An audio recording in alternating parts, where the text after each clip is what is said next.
విద్యావేత్త, ప్రముఖ రాజకీయ విశ్లేషకులు అఫ్సాన్ రాజేష్ గారు. నమస్కారం అండి. సార్, ఆంధ్రప్రదేశ్లో వాలంటీర్ వ్యవస్థ అంటే గత పాలకులు దాన్ని అత్యంత ప్రతిష్టాత్మకంగా తీసుకునే వాళ్లే గేమ్ చేంజర్స్ అని అనుకుని కలలుగన్నారు. అది ఆగస్టు 2023 నుంచి దాన్ని మళ్ళీ చేయలేదు ఆయన అధికారంలో ఉన్నప్పుడే. ఇప్పుడు వాలంటీర్ల వ్యవస్థ మీద డెసిషన్ మంత్రివర్గం ఏదో తీసుకున్నట్లు ఉంది. ఏమవుతుందండి ఈ వాలంటీర్ల వ్యవస్థ అనేది? వైసీపీకి వాళ్ళు పనిచేయటం తప్పితే ఏమీ చేయటం లేదని చెప్పి సర్వత్రా వినిపిస్తున్నమాట. మరి దాని మీద మీ వాస్తవంగా ఈ వాలంటీర్ వ్యవస్థ జగన్మోహన్ రెడ్డి గారి మానసపుత్రిక. ఈ వాలంటీర్ వ్యవస్థని ప్రభుత్వానికి పార్టీకి మధ్య అనుసంధానం కోసం ఆయన ఏర్పాటు చేసుకున్న వ్యవస్థ. ఆ వ్యవస్థ మీద పెట్టిన ఖర్చు ఒకసారి మనం గుర్తు చేసుకుంటే 2,60,000 మంది వాలంటీర్లు, ఒక్కొక్కరికి నెలకు 5,000 రూపాయలు జీతం, అంటే 130 కోట్ల రూపాయలు ప్రతి ఒక నెలకి. అంటే దాదాపుగా 1,620 కోట్ల రూపాయలు, 1,520 కోట్ల రూపాయలు ఒక సంవత్సరానికి ఖర్చు పెట్టారు. ఈ ఖర్చు కాక జగన్మోహన్ రెడ్డి గారి కుటుంబ యాజమాన్యంలో ఉన్న సాక్షి పత్రిక కొనుగోలు కోసం ఒక్కొక్కరికి 200 రూపాయలు ఇచ్చారు. అంటే నెలకు 5,20,00,000 రూపాయలు, సంవత్సరానికి 62,40,00,000 రూపాయలు అది అదనపు ఖర్చు. ఇవి కాకుండా 68 కోట్ల రూపాయలు ఫీల్డ్ ఆపరేటింగ్ ఏజెన్సీ అని చెప్పని జగన్మోహన్ రెడ్డి గారి ప్రభుత్వంలోనే ఫార్మర్ ఐటీ అడ్వైజర్ గా ఉన్న కసిరెడ్డి రాజశేఖర రెడ్డి గారి ఆధ్వర్యంలో ఉన్న యూనికాన్ కన్సల్టెన్సీ అనే ఒక కంపెనీ, వాళ్ళ రెస్పాన్సిబిలిటీ ఏంటంటే for monitoring and training of volunteers అని చెప్పని ఒక బాధ్యత వాళ్ళకి అప్పచెప్తూ, అంటే ఈ వాలంటీర్లని పర్యవేక్షించడం కోసం అని చెప్పని సంవత్సరానికి 68 కోట్లు వాళ్ళకి ఖర్చు పెట్టారు. అంటే దాదాపుగా 132 కోట్ల రూపాయలు ఈ సాక్షి పేపర్ కొనుగోలు, ఈ ఫీల్డ్ ఆపరేటింగ్ ఏజెన్సీకి, ప్లస్ 1,500 కోట్ల పైగా వాళ్ళ నెలవారీ జీతాలు. ఇవి కాకుండా ఏం చేశారంటే ప్రతి ఉగాదికి వాలంటీర్ రత్న, వాలంటీర్ వజ్ర, వాలంటీర్ మిత్ర అని చెప్పని వాళ్ళకి 3 కేటగిరీస్ లో క్యాష్ ఇన్సెంటివ్స్ ఇచ్చారు. ఈ క్యాష్ ఇన్సెంటివ్ ఇవ్వడానికి ఒక్కొక్క సంవత్సరానికి 240 కోట్ల రూపాయలు బడ్జెట్ కేటాయించారు. చాలా అవును. ఇది కూడా 2023-24 ఆర్థిక సంవత్సరానికి వచ్చేటప్పటికి ఎలక్షన్స్ ముంచుకొస్తున్నాయి కాబట్టి ఎలక్షన్స్ లో వీళ్ళ సర్వీసెస్ వాడుకోవాలి కాబట్టి 380 కోట్లు చివరి సంవత్సరం ఖర్చు పెట్టారు.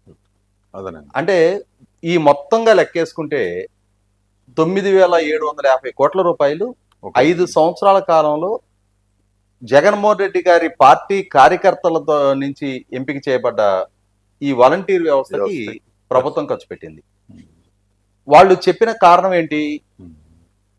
సంక్షేమ పథకాలని ప్రజలకు చేరువ చేస్తామని చెప్పారు. వాస్తవంగా అసలు ఓల్డేజ్ పెన్షన్ డిస్ట్రిబ్యూషన్ ఒకటి తప్పించేస్తే వాళ్ళకి వేరే విధమైన డ్యూటీస్ అసైన్ చేయడానికి ఏం లేదు. కానీ ఇక్కడ ఒకసారి మనం గమనించుకుంటే ఈ వాలంటీర్ వ్యవస్థ రాకముందు గత ప్రభుత్వాలు ఈ సంక్షేమ పథకాలు అమలు చేయలేదా? చేసినాయి. చంద్రబాబు నాయుడు గారి ప్రభుత్వ హయాంలో కానీ, అంతకుముందు ఉమ్మడి రాష్ట్రంలో కానీ వాలంటీర్ వ్యవస్థ ఉంటేనే సంక్షేమ పథకాలు అమలు జరగలేదే. తెలంగాణలో ఈ వ్యవస్థ లేకుండానే జరుగుతుంది. ఇక్కడ ఆ రోజుల్లో ఏముండేది? ఓ పంచాయతీ సెక్రటరీ, ఒక విఆర్ఓ కింద ఒక 5 విఆర్ఏలు, రేషన్ డీలర్లు, ఇటువంటి వ్యవస్థ మాత్రమే ఉండగా అన్ని సంక్షేమ పథకాలు సక్రమంగా సకాలంలో అమలు జరిగినాయి. కానీ జగన్మోహన్ రెడ్డి గారి ప్రభుత్వం తన పార్టీ కార్యకర్తలకి ప్రభుత్వ ధనంతో వాళ్ళని పోషింపజేయాలి, తన పార్టీ ప్రయోజనాలకు ఉపయోగపడాలనే ఉద్దేశంతో ఈ వ్యవస్థను తీసుకొచ్చింది. ప్రజాధనం ఖర్చు పెట్టి, అంటే ఇవాళ ఒక పోలవరం ప్రాజెక్టు లాంటి ప్రాజెక్టుని పూర్తి చేయడానికి ఖర్చు పెట్టాల్సినంతటి బడ్జెట్ ఈ వ్యవస్థ మీద ఖర్చు పెట్టారు. ఈ ఖర్చు పెట్టి పోని తర్వాత సాధించింది ఏంటి? ఇవాళ 5 సంవత్సరాల కాలం గడిచిపోయింది. వాళ్ళ కాంట్రాక్ట్ పీరియడ్ టెన్యూర్ కంప్లీట్ అవుతున్నప్పుడు వాళ్ళని మళ్ళీ తిరిగి రెన్యువల్ చేయాల్సిన ప్రభుత్వం రెన్యువల్ చేయలే. చేయలేదు. ఉమ్, చేయకపోగా ఏం చేశారంటే ఉమ్, కోడ్ ఆఫ్ కాండక్ట్ అమల్లోకి వచ్చింది అనేది సాగ్గా చూపించారు. ఉమ్, అంటే ఆ వ్యవస్థ టర్మినేట్ అవుతుందని తెలుసు. ఉమ్, ఆ ఉద్దేశంతో ఎన్నికల ముందు ఏ వాగ్దానం చేశారంటే నేను ప్రభుత్వం అధికారంలోకి వచ్చిన వెనువెంటనే ఈ వ్యవస్థ పునరుద్ధరణ మీదే సంతకం పెడతానని చెప్పని అన్నాడు. అంటే ఆ వ్యవస్థ రద్దయిపోయిన సంగతి తెలుసు. తెలుసు. తెలిసుండి వాళ్ళని ఎన్నికల అవసరాలకు వాడుకున్నాడు. ఈ వాడుకుంటూ ఏం చేశారు, స్థానిక అభ్యర్థుల చేత వాళ్ళందరికీ కిక్ బ్యాక్స్ ఇప్పించి ఇప్పించి, అవును, వాళ్ళందరికి గిఫ్ట్ హ్యాంపర్లు పంపిణీ చేసి అవును, వాళ్ళని ఎన్నికల ప్రచారంలో వాడుకునే ప్రయత్నం చేశారు. అవును. ఈ చేసిన ప్రాసెస్ లో ఎలక్షన్ కమిషన్ ద్వారా 982 మంది మీద కేసులు నమోదయ్యాయి. అచ్చా. ఉమ్. మరి ఇప్పుడు రేపటి రోజున వాళ్ళు వేరే ఏదైనా ప్రభుత్వ ఉద్యోగాలకి వెళ్ళడానికి ఆస్కారం ఉందా? ప్రాబ్లం. 100% ఆ 982 మంది కుటుంబాల ఉసురు పోసుకున్నట్టు జగన్మోహన్ రెడ్డి గారు. 1,00,000 మంది రిజైన్ చేసి ఈ ప్రాసెస్ లో ఉమ్, చివరికి ఎలక్షన్ కమిషన్ నుంచి ఈ విధమైన అంటే ప్రభుత్వం నుంచి జీతం తీసుకుంటూ ఒక రాజకీయ పార్టీకి సంబంధించిన కార్యకలాపాల్లో పాల్గొనడం నిషిద్ధం కాబట్టి ఎలక్షన్ కమిషన్ నుంచి ఒత్తిడి వస్తున్న నేపథ్యంలో ఉమ్, స్థానిక అభ్యర్థులు ఏం చేశారంటే మీకు ప్రభుత్వం ఇచ్చే జీతం మేము ఇస్తాం, మీరు రిజైన్ చేసేసేయండి, ఉమ్, రేపు మళ్ళీ మన ప్రభుత్వం అధికారంలోకి వచ్చిన తర్వాత మళ్ళీ తిరిగి మిమ్మల్ని కొనసాగించుకుంటామని చెప్పారు. ఉమ్, ఆ చెప్పిన మాటలకి ప్రలోభపడి ఉమ్, దాదాపుగా అంటే వీళ్ళు ఎన్నికల సందర్భంలో వాళ్ళ అవసరం రీత్యా ఇచ్చిన డబ్బులు, పంచిన గిఫ్ట్ హ్యాంపర్లు, వీటి నేపథ్యంలో ప్రలోభపడి కొంతమంది రాజీనామా చేశారు. ఇదే సందర్భంలో ఎన్డీఏ కూటమి చంద్రబాబు నాయుడు గారి నాయకత్వంలో ఆయన ఏం ఇష్యూ చేశారంటే మీరు రాజకీయ పార్టీ కార్యకలాపాల్లో పాల్గొకండి, మీ సర్వీసెస్ వాళ్ళ అవసరాల రీత్యా ఇవాళ ఎన్నికల అవసరాలకు వాడుకుంటా ఉన్నారు, మీరు ఇవాళ ప్రభుత్వం నుంచి జీతం తీసుకుంటూ ఉండి మీరు ఎన్నికల విధుల్లో అంటే ఆల్రెడీ కేంద్ర ఎన్నికల సంఘం, గౌరవ హైకోర్టు వీళ్ళు ఎన్నికల విధుల్లో పాల్గొనకూడదని చెప్పని ఒక స్పష్టమైన ఆదేశాలు ఇచ్చారు.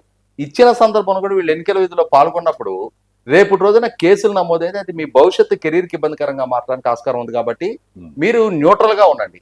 న్యూట్రల్ గా మీరున్న పక్షంలో రేపు మా ప్రభుత్వం అధికారంలోకి వచ్చిన తర్వాత ఇప్పుడు ఈ ప్రభుత్వం ఇస్తున్న 5,000 రూపాయల స్టైఫండ్ దగ్గర మేము 10,000 ఇస్తాం, మీకు స్కిల్ డెవలప్మెంట్ అంటే మీకు స్కిల్ ట్రైనింగ్ ఇచ్చి మీకు మెరుగైన కెరీర్ దక్కడానికి మేము ఆస్కారం కల్పిస్తామని చెప్పారు. చెప్పిన నేపథ్యంలో కొంతమంది ఆ న్యూట్రల్ గా ఉండే ప్రయత్నం చేసినా కూడా ఈ అధికార పార్టీ అభ్యర్థులు ఆ రోజు వీళ్ళని బెదిరించారు, ప్రలోభ పెట్టారు, మిగిలిన వారి చేత ఒత్తిడి పెంచే ప్రయత్నం చేశారు. అంతిమంగా 1,00,000 మంది వాళ్ళ పరిస్థితి డోలాయమానంలో పడిపోయింది, వాళ్ళు రాజీనామా చేశారు. ఇది చేసిన నేపథ్యంలో ఒక రకంగా ఇప్పుడు ఆ సిస్టమే ఫోర్స్ లో లేదు, ఆ సిస్టమ్ టర్మినేట్ అయిపోయింది. జగన్మోహన్ రెడ్డి గారి ప్రభుత్వం దాన్ని అంటే ఆ వ్యవస్థని కాపాడాల్సిన సందర్భంలో కాపాడే ప్రయత్నం చేయకుండా ప్రభుత్వంతో వారు చేసుకున్న ఒప్పందం టర్మినేట్ అవుతున్నా కూడా ఒక మౌన ప్రేక్షక పాత్ర వహించి వాళ్ళకి ఆ విషయం తెలియనికుండా వాళ్ళని ఎన్నికల్లో వాడుకునే ప్రయత్నం చేశారు తప్ప వాళ్ళ కెరీరు, వాళ్ళ కుటుంబాల సెక్యూరిటీ వీటి గురించి ఎక్కడ ఆలోచన చేయలేదనేది వాస్తవం. ఈ నేపథ్యంలో ఇప్పుడు ఎన్డీఏ కూటమి ప్రభుత్వం అధికార బాధ్యతలు చేపట్టిన తర్వాత కూడా 2024 జూన్ 12 ఎన్డీఏ కూటమి ప్రభుత్వం పదవి బాధ్యతలు చేపట్టింది. చేపట్టిన తర్వాత జూలై 1వ తారీఖు పెన్షన్ పంపిణీ కార్యక్రమం ఇవాళ ఎన్డీఏ కూటమి ప్రభుత్వం 36 గంటల్లో 66 లక్షల పెన్షన్లు పంపిణీ చేసేయగలిగింది. అది కూడా ఒక్క వాలంటీర్ సర్వీస్ కూడా వాడుకోకూడదు. కాబట్టి ఇవాళ జూలై అయిపోయింది, ఆగస్ట్ అయిపోయింది, సెప్టెంబర్ 3 నెలల పెన్షన్ పంపిణీ సక్రమంగా సకాలంలో పూర్తి చేయగలిగారు. ఇటువంటి పరిస్థితుల్లో అసలు వాలంటీర్ వ్యవస్థ అవసరం ఉందా, అసలు ఆ వ్యవస్థని కొనసాగించాల్సిన అవసరం ఉందా? దాని బదులు ఇవాళ 5,000కో 10,000కో ఒక యువకుడో యువతో ఎనర్జీ మొత్తం కూడా ఎగ్జాస్ట్ అవడం కన్నా కూడా వాళ్ళని మెరుగైన స్కిల్, వాళ్ళు ఏ రంగంలో వాళ్ళకి పరిజ్ఞానం ఉందో ఆ రంగంలో వాళ్ళకి ట్రైనింగ్ ఇచ్చి మెరుగైన ఉపాధి అవకాశాలు అందుకోవడానికి మార్గం సుగమం చేస్తే వాళ్ళ కుటుంబాలకి ఒక సెక్యూరిటీ వస్తుంది, వాళ్ళకి కూడా బెటర్ కెరీర్ దక్కడానికి ఆస్కారం ఉంటుంది అనే విధంగా ప్రభుత్వం కూడా ఆలోచన చేస్తా ఉంది. రీసెంట్ గా ప్రభుత్వం కూడా స్కిల్ అసెస్మెంట్ చేశారు, ఎవరెవరికి ఏ ఏ రంగాల్లో నైపుణ్యం ఉంది అనే అంశాలని నిర్ధారణ చేసుకుంటా ఉన్నారు. ఆయా నైపుణ్యతని మరింతగా మెరుగుపరచడానికి ప్రభుత్వం వైపు నుంచి వాళ్ళకి తోడ్పాటును అందించాలన్న ఆలోచనలో ఉన్నారు. కాబట్టి రాబోయే కొద్ది నెలల్లో వాళ్ళ కెరీర్ కి సంబంధించి కానీ ప్రభుత్వం నుంచి ఎటువంటి సహాయ సహకారాలు అంతే అనే విషయంలో కొంత క్లారిటీ రావడానికి ఆస్కారం ఉంది. మరిన్ని అప్డేట్స్ కోసం మా కాయ్ టీవీని సబ్స్క్రైబ్ చేసుకోండి. మా వీడియో కనుక మీకు నచ్చినట్లయితే లైక్ చేయండి, షేర్ చేయండి. మీ విలువైన అభిప్రాయాలను కామెంట్ బాక్స్లో తెలియజేయండి.